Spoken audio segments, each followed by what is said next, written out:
Kannada movie Amazon prime ಅಲ್ಲಿ ಬಿಟ್ಟಿದ್ದಾರೆ. ಅದು ಮರ್ಫಿ ಅಂತ. ಇದರಲ್ಲಿ ಒಂದು ನಾನು ಹೆಂಗೆ ಹೇಳಿ ಜಾನರ್ ಅಂತ ನಮ್ಗೆ ಗೊತ್ತಾಗ್ತಲ್ಲ. ಒಂದು ನೀವು ರೊಮ್ಯಾಂಟಿಕ್ ಮೂವಿ ಅಂತ ಹೇಳ್ಬೋದು, ಇನ್ನೊಂದು ಟೈಮ್ ಟ್ರಾವೆಲ್ ಅಂತ ಹೇಳ್ಬೋದು.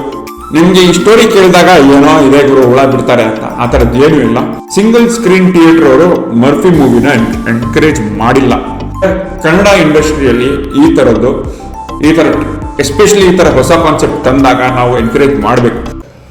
Hello everybody, welcome back to our channel. So ಇವತ್ತು ನಾವು ಯಾವ ಮೂವಿ ಬಗ್ಗೆ ರಿವ್ಯೂ ಮಾಡ್ತೀವಿ ಅಂದರೆ, ಒಂದು ಕನ್ನಡ ಮೂವಿ ಅಮೆಝಾನ್ ಪ್ರೈಮಲ್ಲಿ ಬಿಟ್ಟಿದ್ದಾರೆ.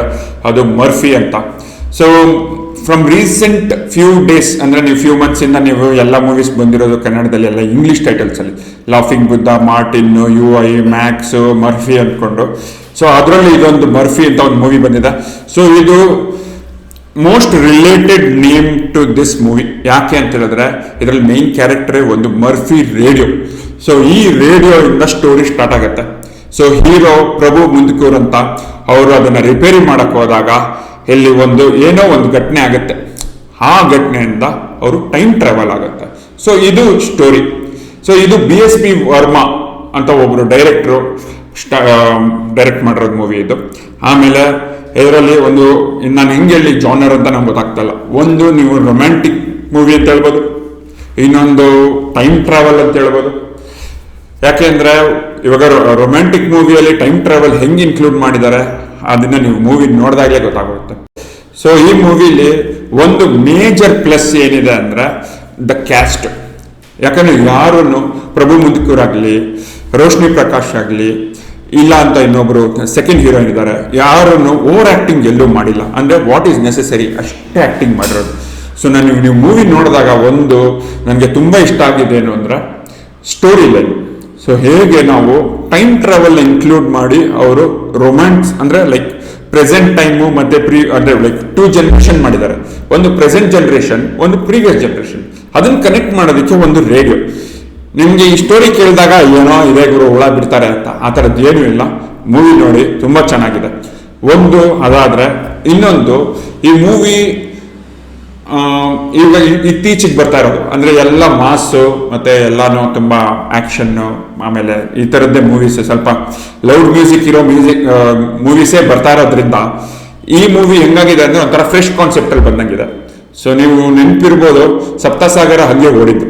ಸೊ ಎಲ್ಲರೂ ಆಕ್ಷನ್ ಮೂವಿ ತೆಗಿಬೇಕಾದ್ರೆ ಮಧ್ಯದಲ್ಲಿ ಈ ತರ ರೊಮ್ಯಾನ್ಸ್ ಮೂವಿ ಬಂದಾಗ ತುಂಬಾ ಜನಕ್ಕೆ ಅದು ಒಂಥರ ಖುಷಿ ಆಯ್ತು, ಥಿಯೇಟರ್ಗೆ ಬಂದು ನೋಡ್ಬಿಟ್ಟು ಹೋದ್ರು. ಬಟ್ ಮರ್ಫಿಗೆ ಅದಾಗಲಿಲ್ಲ. ಮೇ ಬಿ ಬಿಕಾಸ್ ನಮ್ಗೇನಿಸ್ತು ಅಂದ್ರೆ ಸಿಂಗಲ್ ಸ್ಕ್ರೀನ್ ಥಿಯೇಟರ್ ಅವರು ಮರ್ಫಿ ಮೂವಿನ ಎನ್ಕರೇಜ್ ಮಾಡಿಲ್ಲ. ಅವ್ರೆಲ್ಲರೂ ಈಗ ಮಾಲ್ ಅಲ್ಲಿ ಯಾವ್ದಿರುತ್ತೆ ಮಲ್ಟಿಪ್ಲೆಕ್ಸಸ್ ಅಲ್ಲಿ ಅವ್ರು ತಗೊಂಡಿದ್ದಾರೆ. ಸೊ ಮಲ್ಟಿಪ್ಲೆಕ್ಸಸ್ ಅಲ್ಲಿ ಹೋಗಿದ ತಕ್ಷಣ immediately price will increase. So ಅವಾಗ ಆಬ್ವಿಯಸ್ಲಿ ಸಿಂಗಲ್ ಪರ್ಸನ್ ಅಂತ ಯಾರು ಹೋಗಲ್ಲ, ಇಬ್ರು ಹೋಗ್ತಾರೆ. So it will come up to 600 rupees per. ಒಬ್ರು ಹೋಗೋದಕ್ಕೆ 300 ಅಂದ್ರೆ ಇಬ್ರಂದ್ರೆ 600 ಆಗೋಯ್ತು. ಹೋಗಿ ಬರೋದಕ್ಕೆ 1 hour. ಸೊ ಎಲ್ಲರೂ ಏನು ಅನ್ಕೊಂತಾರೆ, ಆಮೇಲೆ OTT ನೋಡ್ಕೊಂಡ್ರೆ ಆಯ್ತು ಬಿಡು ಅಂತ, ಇನ್ಕ್ಲೂಡಿಂಗ್ ಮೈಸೆಲ್ಫ್. ನಾನು ಅದನ್ನೇ ಮಾಡಿದ ಕೆಲಸ.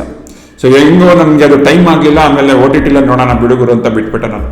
ಸೊ ನನಗೆ ಆಕ್ಚುಲಿ ಬೇಜಾರಾಗ್ತಾ ಇತ್ತು. ನಾವು ಫಿಲ್ಮ್ ನೋಡಿದಾಗ 2 days ಬ್ಯಾಕ್ ನಾನು ನೋಡಿದ್ದು, ತುಂಬಾ ಬೇಜಾರಾಯ್ತು. ಇದನ್ನ ಥಿಯೇಟರ್ ನೋಡ್ಬೇಕಾಗಿತ್ತು ಅಂತ.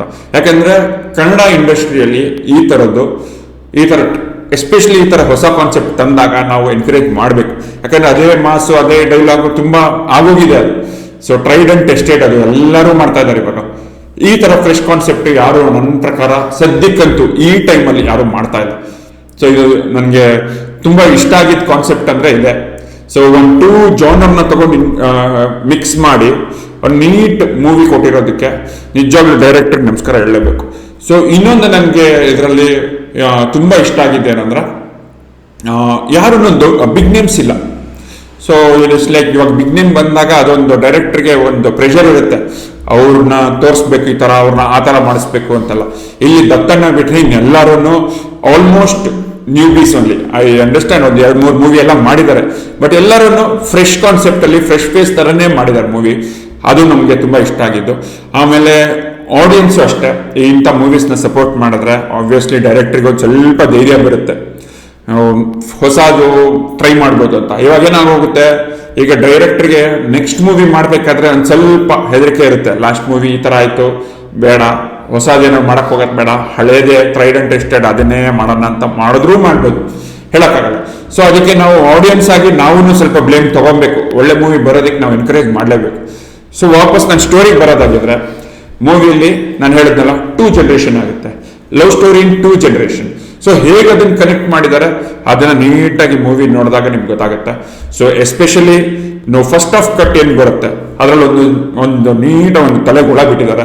ಅದನ್ನ ನೀವು ನೋಡಿದಾಗ ನೆಕ್ಸ್ಟ್ ಸೆಕೆಂಡ್ ಹಾಫ್ ನಿಮ್ಗೆ ಅದು ಐಡಿಯಾ ಬರುತ್ತೆ, okay this is going to be ಈ ತರ ಬರುತ್ತೆ ಅಂತ ನಿಮ್ಗೆ ಒಂದು ಐಡಿಯಾ ಬರುತ್ತೆ. ಸೊ ಅದಕ್ಕೋಸ್ಕರ ಈ ಮೂವಿ ನೋಡಿ, ಅಮೆಝಾನ್ ಪ್ರೈಮ್ ಅಲ್ಲಿ ಇದೆ. ನನ್ನ ಪ್ರಕಾರ ಇದು ಫ್ರೆಶ್ ಕಾನ್ಸೆಪ್ಟ್ ಅಲ್ಲಿ ಮಾಡಿರೋ ಫಿಲಮ್ ಆಗಿರೋದ್ರಿಂದ ಒಂದ್ ಸ್ವಲ್ಪ ಜನ ಓಕೆ ಇವೆಲ್ಲ ನಡೆಯುತ್ತಾ ಅಂತ ಅನ್ಕೊಬಹುದು. ಬಟ್ ನಾನು ಹೇಳ್ತಾ ಇರೋದು ನೋಡಿ, ಫಿಲಮ್ ನೋಡಿದ್ಮೇಲೆ ಗೊತ್ತಾಗುತ್ತೆ. ಸೊ ಇಲ್ಲಿಗೆ ಈ ರಿವ್ಯೂ ನಾನು ಮುಗಿಸ್ತೀನಿ. ರಿವ್ಯೂ ಇಷ್ಟ ಆಗಿದ್ರೆ ಕಮೆಂಟ್ ಮಾಡಿ, ನಿಮ್ಗೆ ಮೂವಿ ಇಷ್ಟ ಆಗಿದ್ರೆ ಕಮೆಂಟ್ ಮಾಡಿ. ಸಿಗುವ ಬಾಯ್. ಲೈಕ್ ಮತ್ತೆ ಶೇರ್ ಸಬ್ಸ್ಕ್ರೈಬ್ ಮಾಡೋದು ಮರಿಬೇಡಿ. Thank you.